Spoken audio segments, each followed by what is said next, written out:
A man is given a short jail term for a minor crime. The sentence was said to be a short, sharp shock into diverting him from the path his life was heading towards.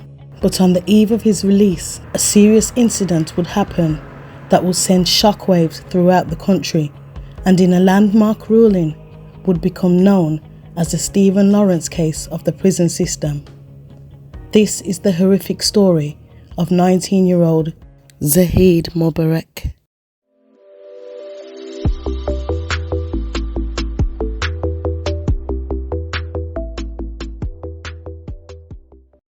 Zahid Mubarek, born the 23rd of October 1980 at Whipps Cross Hospital in East London, to parents Mubarek Amin, a builder, and Sajida Mubarek. He was from a Muslim background and the eldest of three. Zahid had two younger twin brothers called Zahia and Shahid, who he was said to be close to. Zahid, from Walthamstow, East London, attended Woodside Primary School and then went on to attend Warwick Junior School, which also had a secondary school attached to it, which he attended after school. Zahid then joined a Prince's Trust course, which had an army-type training and confidence building course, where a part of the course required Zahid to attend Waltham Forest College for 1 year. This army-type training inspired Zahid to want to join the army when he completed his course. Zahid was said to be very talented at sports, and he especially loved cricket. He was also said to be excellent at art. By his mid-teens, Zahid had started to become involved in petty crime and drugs, having a few brushes with the law for crimes such as possessing an imitation firearm with intent to cause fear of violence. He became involved in drugs at age 15, first cannabis and then heroin. His family said he went astray as a teenager and did not thrive at school and was expelled soon after. His family say that his drug taking affected his ability to hold down a job, but his parents were unaware of his drug habit. As Zahid resorted to petty crime, he was eventually arrested for stealing a pack of £6 razor blades from Superdrug in Walthamstow.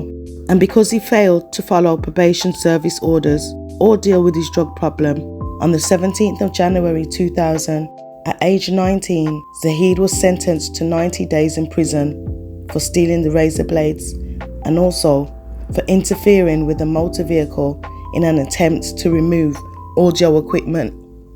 It was his first ever conviction.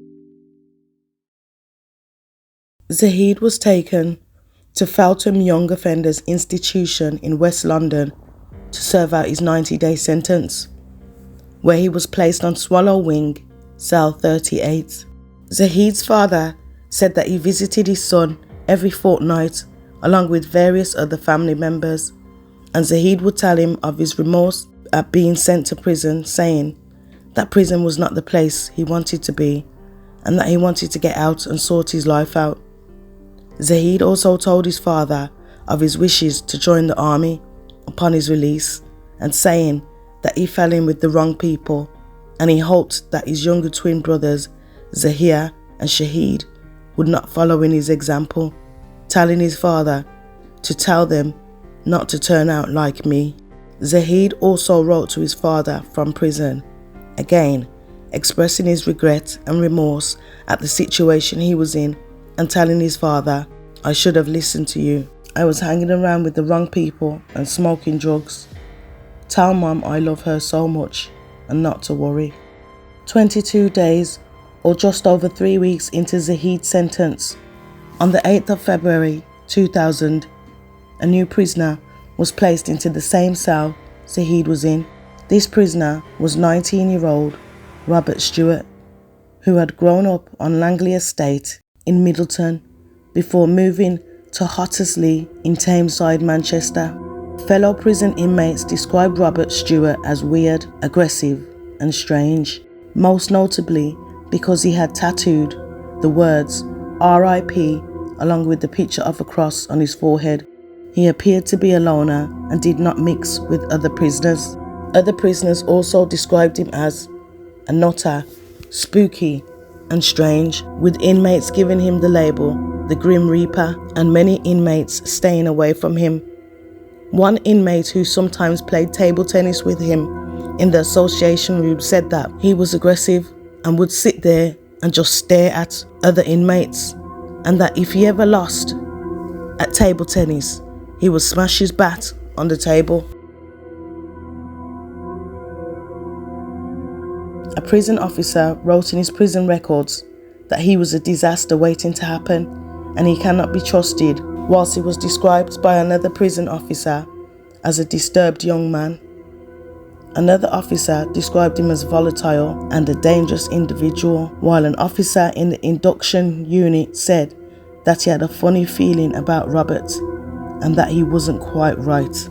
Police officer Deborah Hogg described him as dangerous and that he stood out as somebody not normal. Upon his arrival at Feltham Prison from Hindley Prison, where he had spent the past 5 years, the senior officer said that Robert Stewart had the longest prison file he'd ever seen. While incarcerated at previous prisons, Robert had flooded his prison cell, been seen eating metal screws, had set fire to himself, and he'd also smeared his own feces on his cell wall. He had threatened prisoners with a chair leg and stabbed one inmate in the face. He was known for his racial harassment. He'd also thrown bleach at a prison officer he felt was, quote, taking him for an idiot. Robert would often be seen in his prison cell talking to the walls, and fellow prisoners had nicknamed him Madman or Sicko. Robert was said to have had severe personality problems, but he was never seen by a prison doctor or psychiatrist whilst in Feltham. Robert was said to be extremely racist and looked up to the murderers of Stephen Lawrence with great honour and respect. He had been charged throughout his lifetime with 73 offences and convicted for 19 of those. Charges included assault and actual bodily harm. Whilst in his prison cell padded with Zahid for 23 hours a day, Robert wrote a series of 7 letters to his friends, which was intercepted by prison officers and returned back to him due to the racist content of the letter, described as the most flagrant and crudest racist language ever, in which he spoke of his plans to nail bomb the Asian community of Norbury, and also talked about taking over the country and using us to breed half-castes. He also claimed that he was going to nail bomb Bradford, Moss Side, Glodwick, and all the non-white areas, claiming that he hated foreigners and non-whites.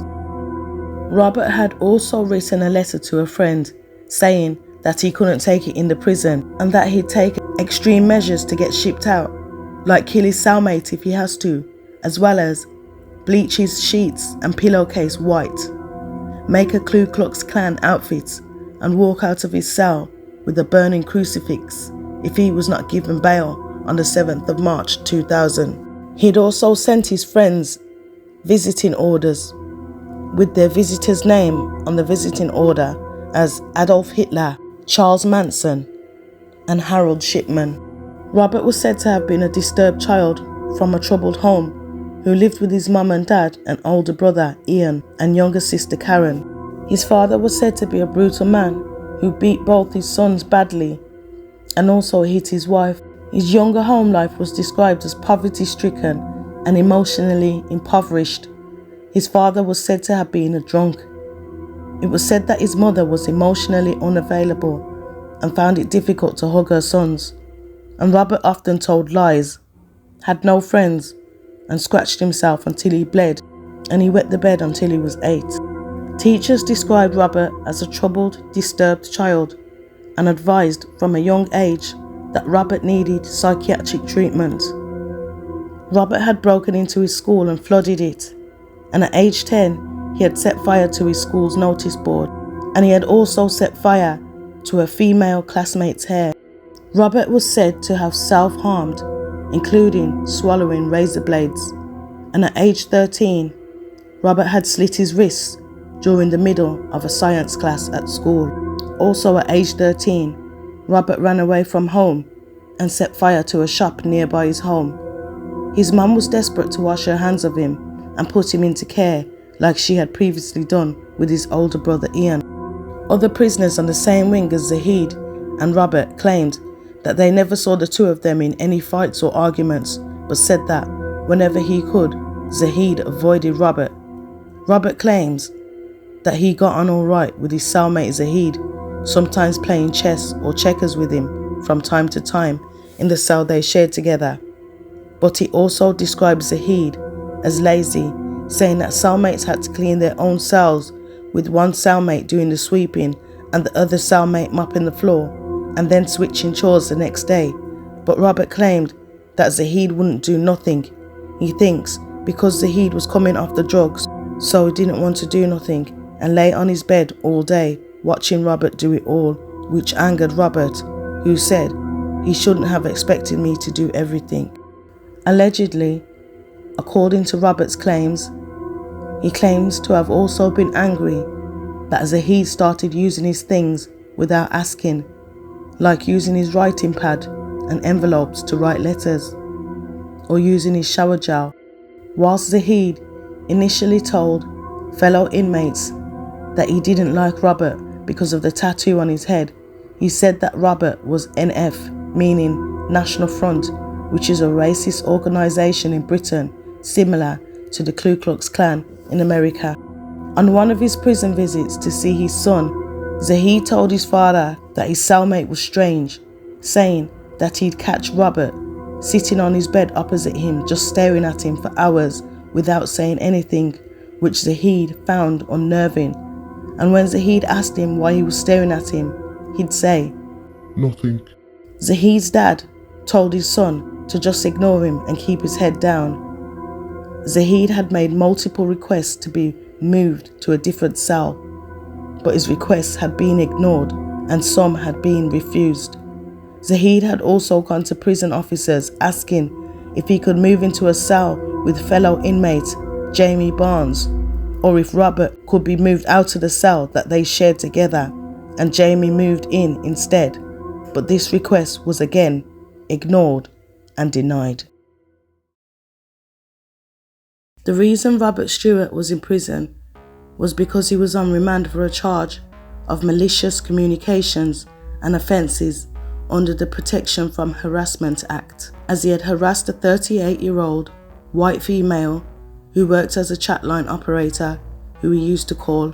But upon finding out that she had mixed-race children, he wrote letters to her demanding sex and calling her a loving. He then cut off some of his pubic hairs and enclosed it in the letter. Then he sent it to the woman. He also sent her letters saying he was going to murder her children. But when arrested for this, Robert claimed that he had done all of this because the woman had been cheeky to his brother. On Sunday the 20th of March 2000, the day before Zahid was due to be released from prison, his dad Amin paid him a visit at the prison. He said that Zahid seemed upbeat and excited at being released the next day. After the visit, Zahid's dad said that he then received a phone call later that day from Zahid saying that his release had been confirmed in writing and asking if his father could pick him up the next day. His last words to his father were, "I'm coming out at 8 a.m. Make sure you're not late." At around 9 p.m. that night, the patrol officer said that he looked into cell 38, the last cell on the first floor landing of the Swallow Wing, where he saw Zahid and Robert on their beds, looking bored but otherwise peaceful. But 6 hours later, at around 3:20 a.m, Robert had pressed the alarm buzzer in his cell, prompting Officer Gerard McElhaney to attend. Upon reaching the cell and peeking through the slot of the cell door, the officer said that he saw Robert standing in the middle of the cell, holding a blood-splattered table leg, saying, "My cellmates had an accident." The officer said that Zahid lay in the bed, moving his head from side to side. His bedclothes and wall around the bed splattered in blood, and Zahid going in and out of consciousness. As Zahid had lay in his bed asleep and defenseless, Robert had battered him in a cowardly move in the head with the table leg, inflicting 7 to 11 blows on the head, cracking open Zahid's skull. Zahid also had a fractured arm and finger, which he received attempting to fend off the blows, probably after being horrifically awoken after the first blow to his head and realizing instinctively that his life was in danger. Robert was immediately removed from the cell and placed in cell 5 of the segregation unit, where he was later caught trying to wash the blood off himself, getting rid of vital forensic evidence, at which an officer replied to him, "It's a bit too late for that." To which Robert responded with, "It's obvious it was me anyway, isn't it?" When asked why he did it, Robert replied, "I don't even know myself. It's hard to explain. I just felt like it." Back in Zahid's cell, Officer Gerard McElhaney said that Zahid was making noises as if he was trying to clear his throat, and he touched the left side of his head that had been clearly caved in, all while still lying down. Officer Gerard McElhaney said that due to the extent of Zahid's injuries, he was not sure whether Zahid was able to hear or understand him, but when he told Zahid to stop touching the side of his head that had been destroyed, he stopped. The officer radioed for a Hotel 9, which was code word in the prison for immediate medical response required, and at 4:35 a.m., just over an hour after being attacked, Zahid was taken to Ashford General Hospital, where it was decided that due to the severity of his head injuries, he would be transferred to Charing Cross Hospital, as that hospital specialised in head injuries. Meanwhile, back at Feltham Prison in the segregation unit Robert had been transferred to, he had written on his cell walls, "Just killed me padmate," and then signed it off with a swastika, after which he went to bed and slept soundly, where officers found him when they came to his cell 2 hours later. Zahid had been due to be released in 5 hours' time when he had been attacked, as he had served his sentence. At 6 a.m. on the morning Zahid had been due to be released, 2 police officers, 1 male and 1 female, rang Zahid Mubarek's family's doorbell, telling his dad that Zahid had been involved in an accident and asking Zahid's mother and father to accompany them to Charing Cross Hospital. They arrived to the hospital before the ambulance, but when Zahid arrived and his dad saw his injuries, he said Zahid's head was swollen up like a balloon, and in shock and disbelief, he asked the doctor, "What chance does Zahid have?" At which the doctor told him that Zahid's situation was looking bad. Zahid was connected to 9 machines keeping him alive, and the family stayed with him around the clock. On the 7th day of Zahid being in the hospital, his family was told to consider turning off the machines as Zahid showed no brain activity. Saddened and distraught, the family said they'd go home to discuss and sleep on it. But upon their return home, they got the dreaded call from the hospital saying that Zahid had passed away at 1:35 a.m. on the 28th of March 2000 due to severe brain damage, 7 days after being attacked. The prison service commissioned the Commission for Racial Equality, known as the CRE, to investigate the circumstances surrounding Zahid's murder, but Zahid's family were not allowed to participate in the private investigations. But the CRE delayed investigations for 2 years, saying that tapes of 60 interviews about Zahid's murder had gone missing, which had caused the hold-up.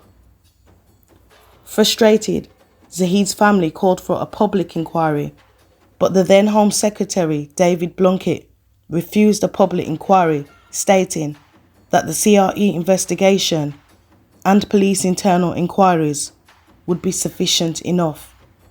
So, frustrated at the lack of progress of the CRE report and at being left in the dark about the contents of the CRE report, Zahid Mubarek's family appealed the decision of the Home Secretary David Blunkett not allowing a public inquiry to the House of Lords. And in October 2003, the House of Lords voted unanimously to overturn the Home Secretary David Blunkett's decision to not hold a public inquiry, which led to a landmark ruling, one of the first of its kind in the country, ruling that David Blunkett was legally bound to comply to a public inquiry, stating that the state had a legal duty to hold a public inquiry and investigate Zahid's death because his death was the result of prison failings. And so after 4 years of fighting for a public inquiry, in a landmark case marked as the Stephen Lawrence moment of the prison system, on May the 25th, 2004, the Zahid Mubarek inquiry was opened at the Royal Courts of Justice. The Zahid Mubarek inquiry, also known as the Keith Report 2006, went on to expose a bewildering and catastrophic catalogue of failings by the prison system. The inquiry, a damning 724-page report by High Court Judge Justice Keith, exposed 186 failings by the prison system that led to Zahid's murder, as well as 15 missed chances to save Zahid's life. The report also named 19 officers that had created the situation that led to Zahid's death. One of the most shocking and appalling was a claim that prisoners had been placed in cells together as part of a game amongst prison officers known as Gladiator or Colosseum. In these games, prison officers put two incompatible prisoners in cells that they knew would clash, and then they placed bets amongst each other on fights and who would win the fights between the two incompatible prisoners. Prisoners unsuitably paired, black versus white, one big versus a small cellmate, one bully compared with another bully. It was even said that a victim of sexual abuse was put in a shared cell with a convicted rapist because officers thought it would be funny to see what would happen, and then they would place bets on the outcome of these pairings. The public inquiry revealed that Duncan Keyes, a former prison officer at Feltham, had reported the potential deadly game to officials but was told to keep quiet about it. Fearing a cover-up would happen, he then reported the game anonymously in a call to the CRE, saying that he believed that prison staff were involved in a conspiracy to murder. Duncan Keyes claimed, "I am no bleeding heart on this, but that kid was murdered for other people's perverted pleasure. Mubarek was killed because people thought it would be funny to see what would happen when they put an Asian lad in with someone who wanted to kill Asians." He also claimed that Mubarek wasn't the only victim of the game. Inmates would end up in cells with someone beating their head in, but Zahid was the only one that died. He also named Nigel Herring, a prison officer and head of the Prison Officers Association, as someone who found the gladiator game both clever and funny. But Nigel refuted the claims as a smear campaign against him, denying all allegations. The claims of gladiator games was refuted, instead blaming the reason for the two being put in the same cell together as being because of overcrowding.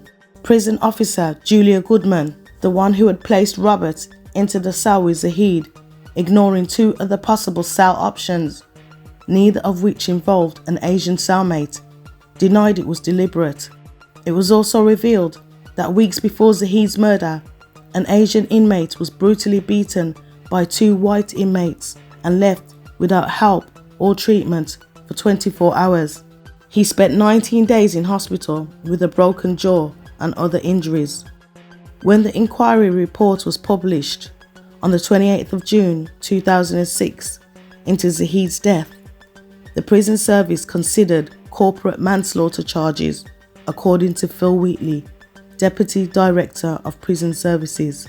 The report also revealed that months before the killing, psychiatric nurse Christopher Keneally had concluded that Robert Stewart had an untreatable mental condition and a long-standing, deep-seated personality disorder which deprived him of a sense of conscience.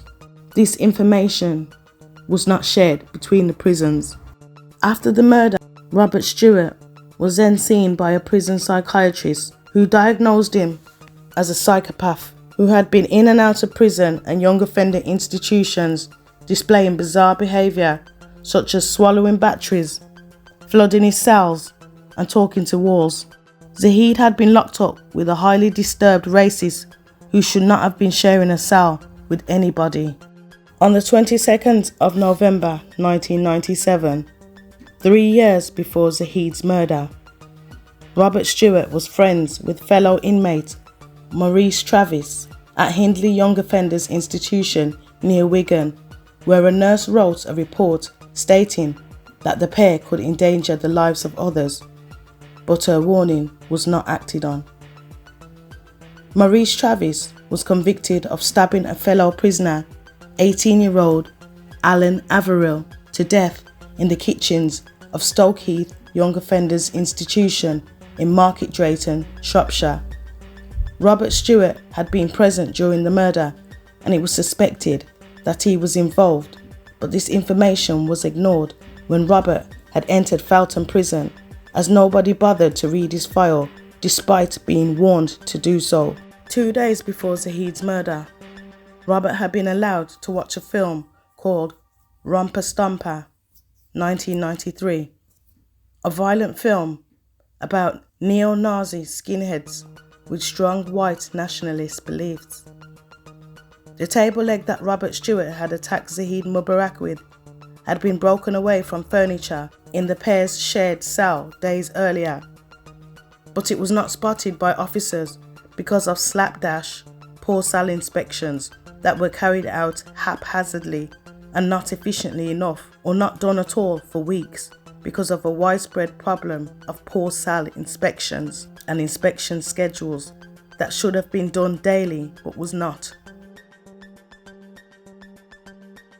On the morning of Zahid's attack, the report revealed that prison officer Malcolm Nicholson had been in his office with the door shut and loud music blasting instead of monitoring inmates properly, and upon responding to the emergency alarm at 3:35 a.m, he casually walked to the inmate's cell armed with a roll of toilet paper, assuming it was just a usual nighttime request from inmates for more toilet roll. The report showed that the call to emergency services was not specified as urgent, so healthcare workers came to the cell without rushing to the scene, and then came with the wrong equipment of plasters and a bandage, instead of a neck brace and oxygen. It was also revealed during the inquiry that records from the night of the murder had gone missing, patrol sheets for the prison wing as well as the lock-in report sheets were all missing. Senior prison officer David Camber stated that they had gone missing from the security office and that he didn't know why the documents were missing. The damning report described the prison system as institutionally racist, concluding that if Zahid was white, he would not have been killed, stating that 186 systemic failures had allowed Zahid to be placed in a cell with a known racist. The 724-page Keith report made several recommendations for the prison system, including the end of enforced cell sharing and for the prison service to recognise religious intolerance to help combat prejudice against Muslims. There were also recommendations to link the police national computer to the prison system. Zahid's father, Amin, stated that he was very angry, asking why his son was allowed to share a cell with this guy when it was known he was a racist and a troublemaker. He also stated that Zahid's murder could have been avoided if the prison system had done its job properly, and the family council deemed Zahid's death as institutional murder. The Director General of the prison, Martin Nari, apologised to Zahid's family and recognised that the prison had failed in its duty to care towards Zahid, saying that he accepts that Zahid's death was preventable, and also saying there's an element of denial. I've been absolutely upfront about the problems we have. It goes beyond institutional racism to blatant malicious pockets of racism. Robert Stewart was tried for Zahid's murder at Kingston Crown Court, where prosecutor Sir John Nutting QC stated that the murder had a mixture of motives: Robert's frustration at being incarcerated, racial hatred of Zahid, and probable envy that Zahid was due to be released that morning in a matter of a few hours. So Robert developed the intention to injure Zahid on the eve of his release. It was also learned that Robert Stewart had bragged and boasted about committing the first murder of the millennium. In November 2001, Judge Justice Grigson rejected Robert's claims of diminished responsibility, telling him, "You are a danger to yourself and a danger to the public. Custody for life is wholly appropriate," before sentencing him to life in prison with the recommendation that he serve a minimum of 18 years. Upon leaving the dock, convicted killer Robert Stewart stuck his two fingers up at Zahid's family. 3 years after the murder, convicted murderer Robert Stewart stated that the prison should have known that he was cracking up and a time bomb ready to explode. And 22 years after the murder, in October 2022, convicted killer Robert Stewart applied for parole, now stating that he had never meant to kill Zahid and that Zahid's murder was not racially motivated. He had only attacked Zahid as he had believed that he would be shipped out back to Himley prison if he attacked somebody. His parole was denied as he was considered still dangerous, and he was also refused a transfer to an open prison for the same reason. He is due for the next parole hearing in February 2024. In a 2001 interview for TV, a documentary on BBC One called Panorama, Nick Pascoe, the governor of Feltham Prison, told the programme that he felt that similar attacks will happen again. And 13 years later, in 2014, Chief Inspector of Prisons claimed that a murder like Zahid's will happen again because since the murder, the drive for prison reform has been weakened or forgotten. He was right. Because 20 years after Zahid's murder, on the 18th of February 2020, 31-year-old prisoner Stevie Hilden beat his 36-year-old Asian cellmate Sundeep Guman to death with a wooden table leg that he tore off their cell table in Belmarsh Prison in southeast London.